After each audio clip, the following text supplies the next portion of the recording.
Welcome to the Theotherapist Podcast, where theologically trained, licensed therapists share health and healing conversations. Join our host, Dr. Catrice Glenn, for conversations about real-life issues from both theological and therapeutic perspectives. Each week, we speak to guiding questions with real-life application, humor, and engaging guests to share meaningful dialogues with our listeners. Let's begin.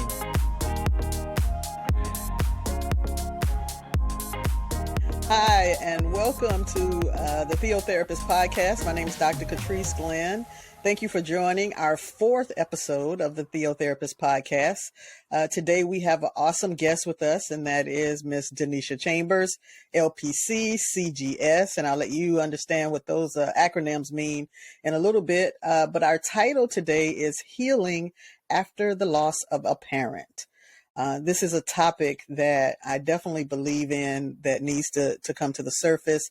There's so many of us, even after the pandemic or just in the regular transition of life, who have encountered close ones passing away and trying to find a way forward. And it's really hard. It's really difficult at times, but it's looking for that light that makes a difference. And so today that's going to be our topic.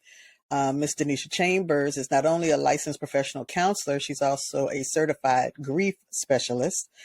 She's served and worked in mental health and wellness for over 15 years. She has a private practice where she not only specializes in grief and loss, but also in women's issues, particularly those who might have had childhoods that included neglect or trauma. She has a book, which I've had the opportunity to definitely peruse, and it is Turning Toward the Sun, 7 Ways My Mom Inspires Me to Live Without Her. Her goal is to encourage others who have lost their moms and their mother figures. And so I want to welcome Denesha here. Denesha is a good friend of mine. I'm so thankful she agreed to come on the podcast today. Denesha, can you say hi to our audience and maybe tell them a little bit more about yourself that maybe I didn't include? Yes, thank you, Dr. Glenn. So thank you for having me, Therapist Podcast listeners, and I'm looking forward to delving into this topic. There's a lot I could say about myself, but I think that's plenty for the moment. Awesome. Well, one of the things I will definitely point out is that we had our first intersection point at Mercer University, where Denesha did her Master's of Science, and you might have been clinical mental health by that point, right? Or community? No, I was still community counseling. Yeah. Still community counseling. Awesome. Okay. You would have been that bridge right before. Okay. And I remember her asking me to come in and speak to those who still had to sit for their licensure exam and asked me to share some tips with them. And for that, she gave me a beautifully orange Mercer t-shirt that I in turn passed on to a godchild somewhere. But I appreciate that she's always looking out for others. And that's just a part of who she is and how she operates in the world. A part of the Theotherapist Podcast definitely focuses on looking at the integration of spirituality and therapeutic practice. For so many, our spirituality, our sense of faith or belonging serve as resources for us. They give us a way to either frame what's happening in our world, or they give us a way to frame a way forward. And so when you deal with a topic like grief and loss, particularly now around the holidays, spirituality, spiritual awareness, spiritual awakening, and sometimes spiritual frustration come into play. They get infused in how we're trying to make sense and make meaning out of what's happening to us. I listened to someone say the other day that they're trying to find that way of going forward without the loved one. And, in some cases that relationship was really complex and they're figuring out what does going forward look like. And so today our guiding question is, how do we move forward when we've lost someone so close to us? What is that pathway to move forward? And what is it that it will take from us? And what are things that perhaps we can pour into us that might help with the journey? So first, I want to ask a little bit of just background intersection from Denesha, and just ask in your 15 years of therapeutic practice and wellness, how have you seen spirituality and therapy intersect or diverge? Yeah. So, I don't know, I kind of think about it in the grief context, and as a grief specialist, first of all, I never would have 15 years ago, you couldn't have told me that my niche or what I specialize in would be grief oriented. Didn't have it on my radar at all. Um, but I believe that, as a believer, um, that was sort of the plan for me of sorts. And so just off of that, I would say that's where there's some intersection in that um, spirituality is a beyond us, right? Beyond us as individuals, beyond our circumstances, and in many cases, when we're talking about grief and trauma being a more severe form of grief, that if we're talking about recovering from it, trying to get beyond it, oftentimes we're talking about getting outside of ourselves or something larger than us, whether that is in a specific higher power or a specific meaning that we attach to the experience. And therapy kind of promotes and facilitates that understanding and what it's going to be for us, or what's going to be our own unique experience along those lines, if that makes sense. Mm-hmm. And oftentimes, a part of my dissertation wasn't necessarily focused on grief, but it was focused on childhood neglect and trauma and what that looks like over time. And many of my clients who participated in the research said that they made meaning of difficult situations through some type of God language, right? So whether it's, God won't put more on you than you can bear, or, God brought you to it so he can bring you through it. Or they would use language that said, particularly around loss, is that, God had something better for them or better for you. These kind of things that sound cliche. And in my own work as a chaplain and dealing with grief, I realized that those cliche statements sometimes can cause more harm than help for some. For some, it's a comfort because it gives them something to make meaning. But for others, it feels just perfunctory, just saying words, just trying to add some pleasantry that really isn't helpful to the person. And so it's complex when you start dealing with grief and spirituality, because it means different things for different people. For some people, spirituality is that one thing they have to hold on to. For other people, it just is, it ignites more questions and more spaces where they don't understand how we got to where we are. But I want to just put a pin in that and say that I recognize that may be floating in the background for some people. As an ordained, pastor, often when I've sat with someone in a space of grief, they don't want me to give them explanations for what happened. They don't want me to, say all the words and the scriptures that I can come up with to try to answer for God. Oftentimes it's just being there, being present, being willing to be available to them in their grief process. And so we keep that in the backdrop of our conversation about grief. But when I brought the topic of, trying to find a way forward and trying to find a way to heal after the loss of a parent, what came up for you about that topic or around that topic?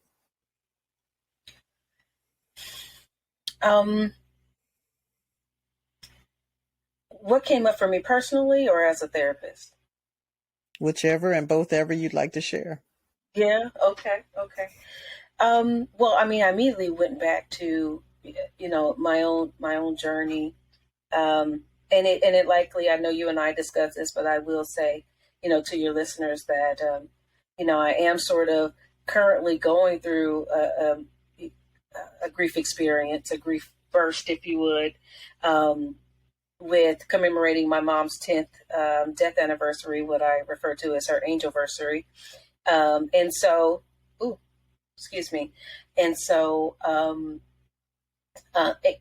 so that question sort of triggered me in that, in that way, to think more maybe as a daughter than a therapist first. But I really think, a loss such as losing a parent, I mean, you're thrown immediately into a sort of reflective, really reconciliation um, uh, state, if you would. You're going through your entire time span or your lifespan with of being a child of that particular parent, mother in this case, of course, mother figure, and trying to identify, of course, how you immediately react to the loss, and of course all the different factors that contribute to the loss in regards to timing. Was it expected? Was it a long sort of preparation, though you of course can't fully prepare for it, and um, and I think with my clients the same. As a therapist, I'm holding space for them in the same way. What are your reflections? How are you trying to reconcile your entire lifespan with this individual while also processing the immediate factors that influence the time of passing of death? And then so it's a pretty multidimensional almost experience and an attempt to just to determine the first steps of how you will begin to manage and process the loss. If that makes sense. I always give a disclaimer to my clients and even to myself, like, this is not a concrete process. And I happen to have, I think, a lot of my clients who, in addition to losing their parent, have also experienced some form of neglect, some form of childhood trauma, and so they feel very secure in things being black and white and things being as tidy, as possible. And so one of my primary functions is trying to assist them, or serve them in a way that gives them permission to say, this is not going to be pretty, and that's okay. Sort of like the book It's Okay to Not Be Okay. That title just speaks volumes, right? And that's kind of where we start with it all. Right. And having worked with clients over the years, also, like I said, having been a chaplain, we usually start by reminding clients that there is no right way to grieve. There is no one size fits all. There is no, you have to do grieving a certain way.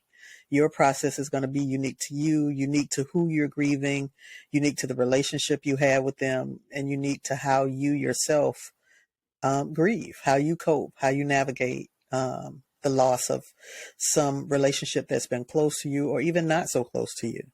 That's all specific and unique to you, and that there is no time frame around it. There is no certain way that you can say, hey, next week, next month, 10 years, it's going to quote unquote be better. Life will be different, but better is relative to you and your outlook in the world.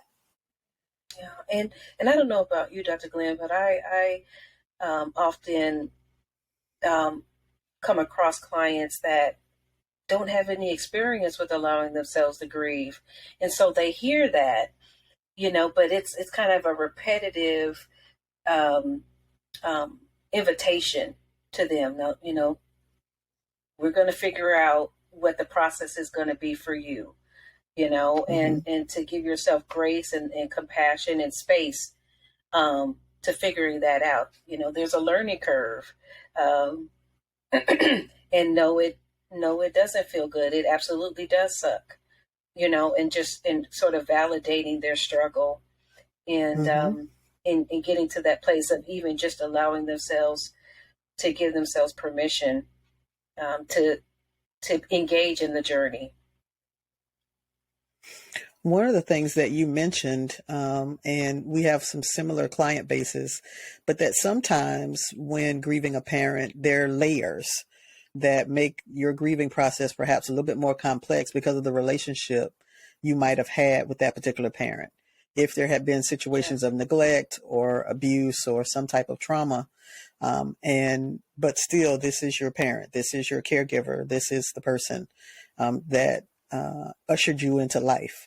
And so when you talk to clients or when you kind of conceptualize how that walks alongside grief, what comes up for you?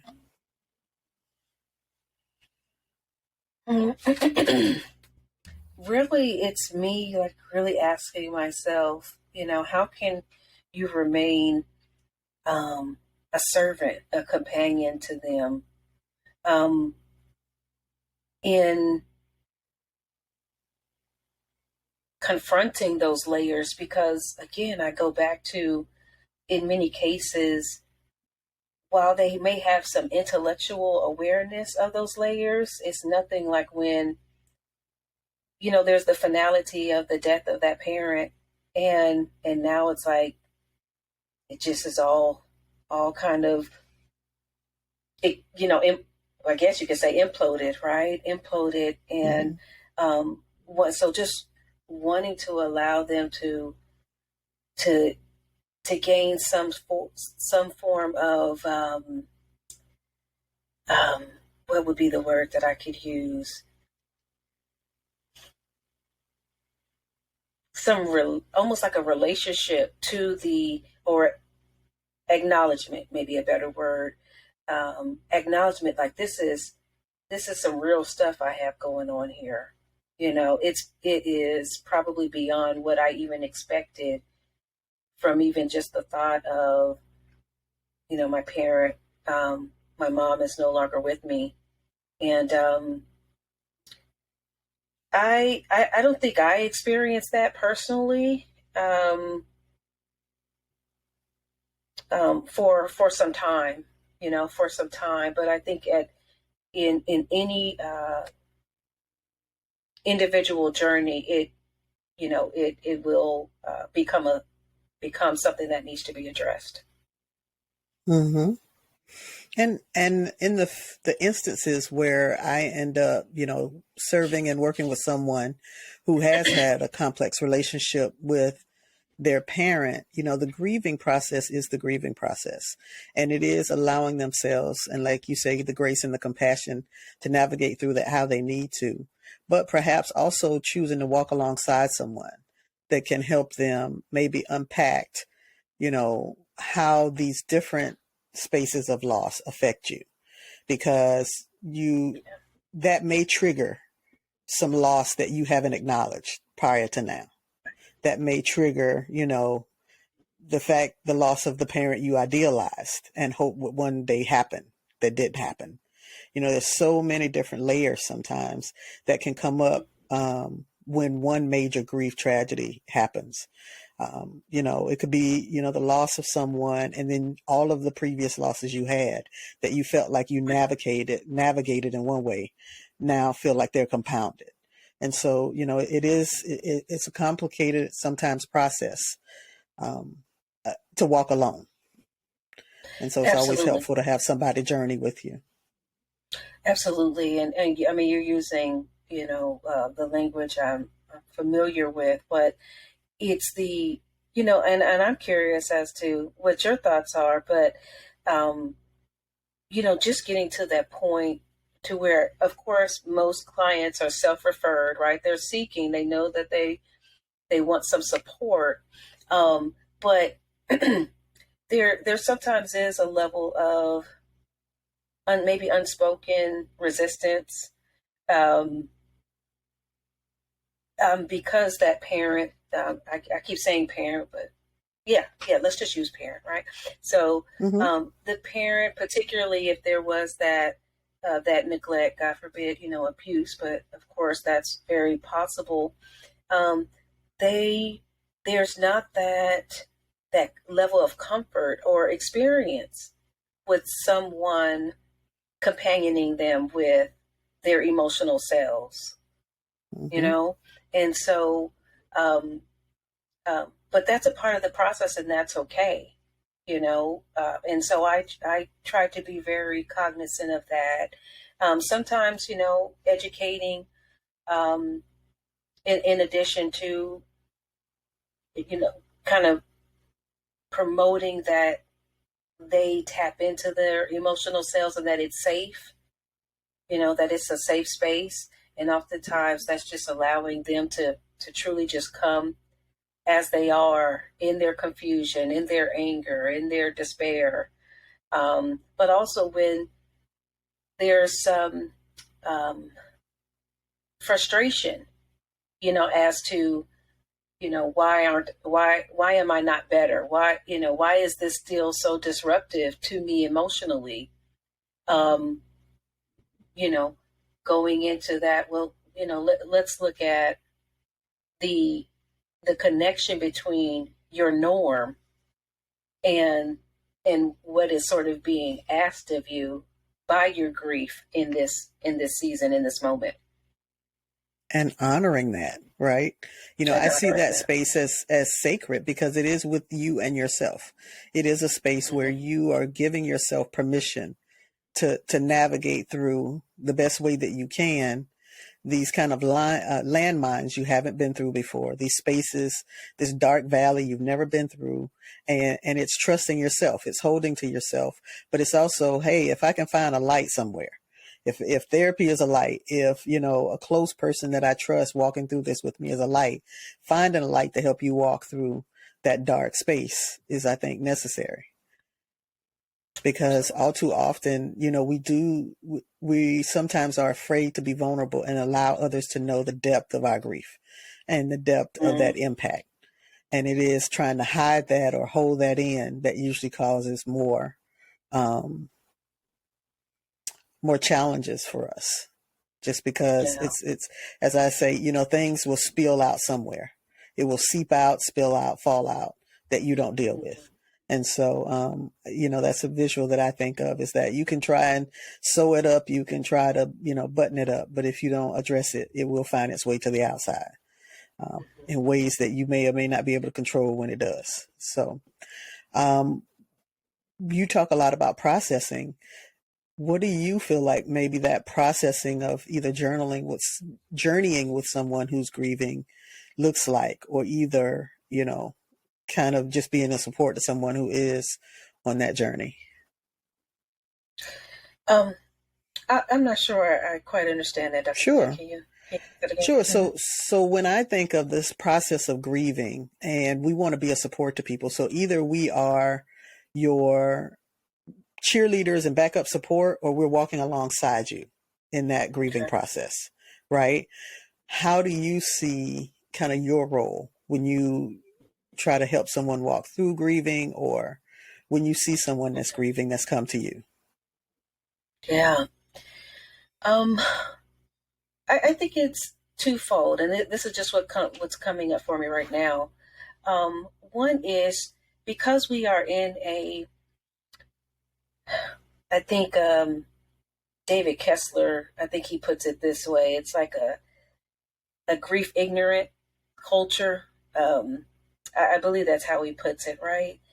Sometimes it's companioning in the way of, well, what if you look at it this way? Firstly, that aside from, you know, the primary loss, which is the death of the parent or the loved one, there are all these secondary losses. So you're grieving much more than you knew, you know, and putting it in that context um, seems, at least in my experience with many clients, seems to be like a relief, a sense of just weight, you know, falling off of them. And so sort of, you know, in providing a reframing, I guess, or a different perspective of their experience is one way that uh, I engage in that role of companioning, and so that it actually promotes or can facilitate the processing of what they're going through and the experiencing. Um, And you know what? I think I lost my second thought. I said there was two ways, right? Mm-hmm. So, um, so, and starting with that, um,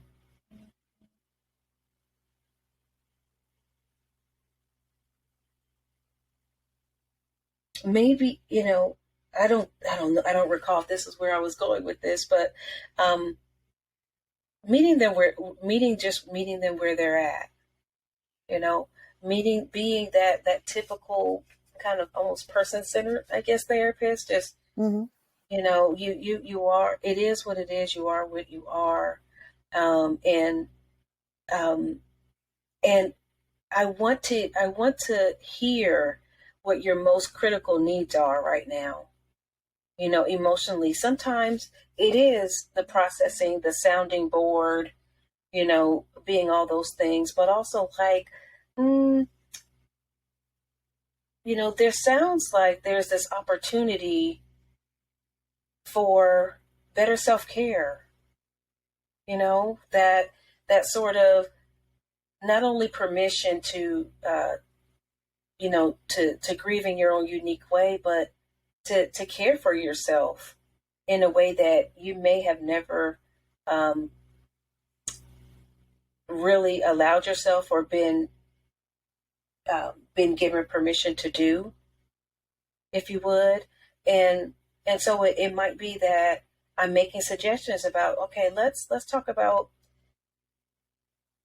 not only grieving through a more verbal approach, but integrating some of the more holistic approaches, right? Mm-hmm. So that we so that I honor not only your need to grieve, but honor also your need to have normalcy, have a sense of norm. And sometimes that norm is you functioning in a way that feels, maybe productive, or feels where you haven't completely lost who you are because of this loss. Mm-hmm. So that was a scenic route to, route. But I mean, it But, speaks to what we're talking about.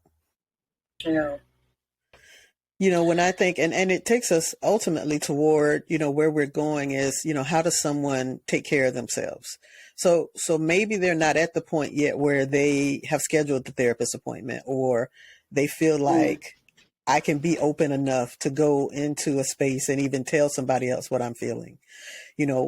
What are those things that we can begin to talk to people about that can help them, just start that journey toward healing, and try and say, hey, what are some things to consider, some things to think about? Okay. So the way I'm understanding, that question is this, there may be individuals who might not be in a place, or even it just hasn't necessarily resonated with them to utilize a supportive outlet such as therapy, or even the church or some nonprofit organization. But to be mindful and to be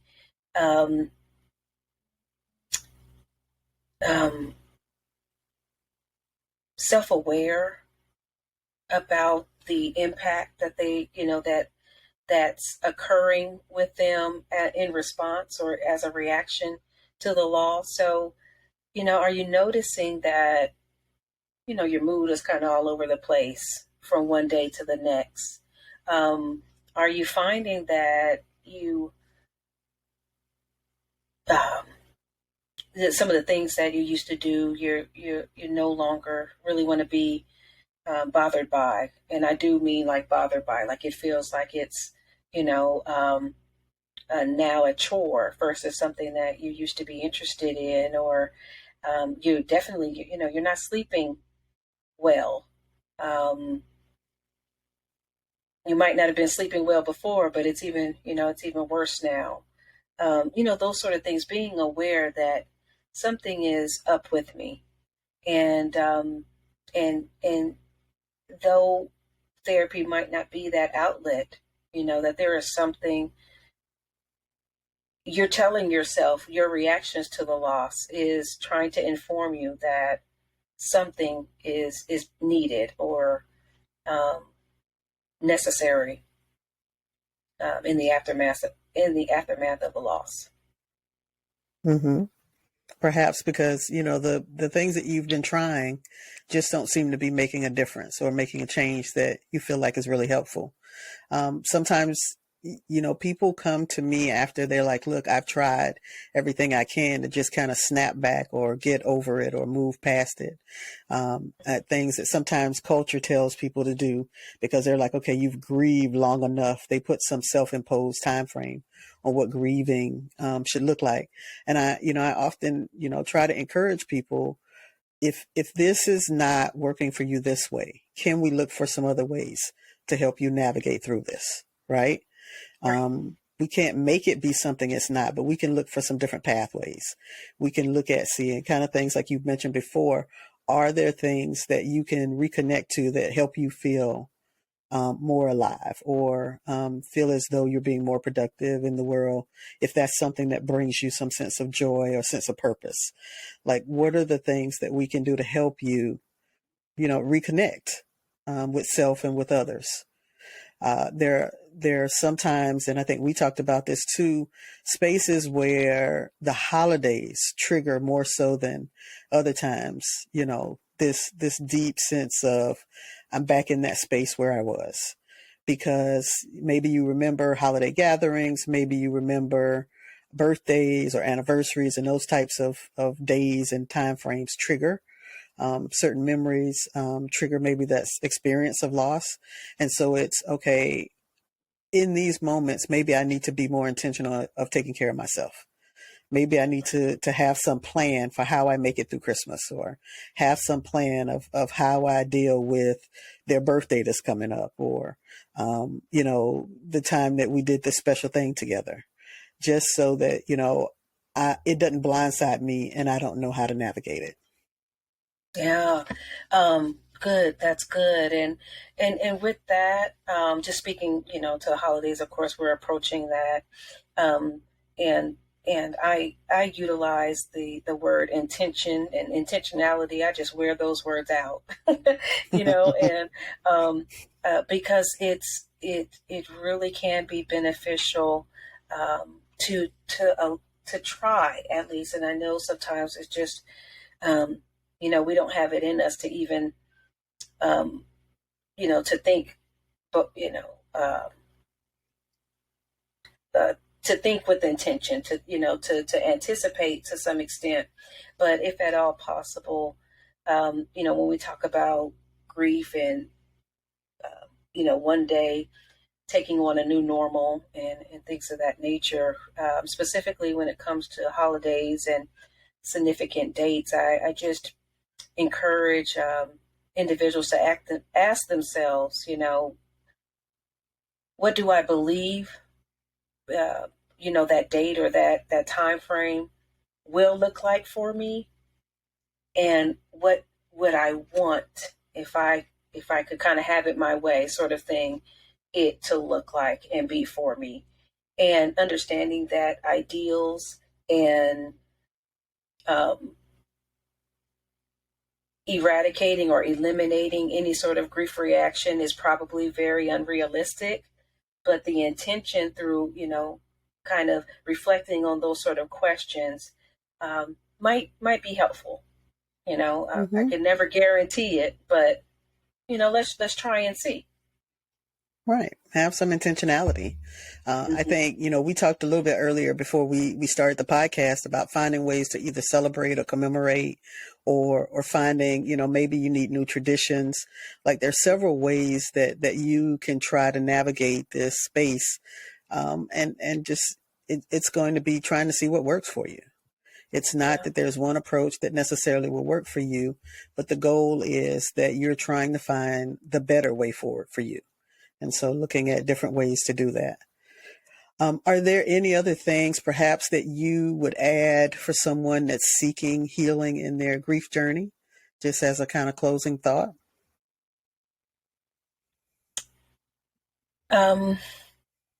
I just feel led to reiterate that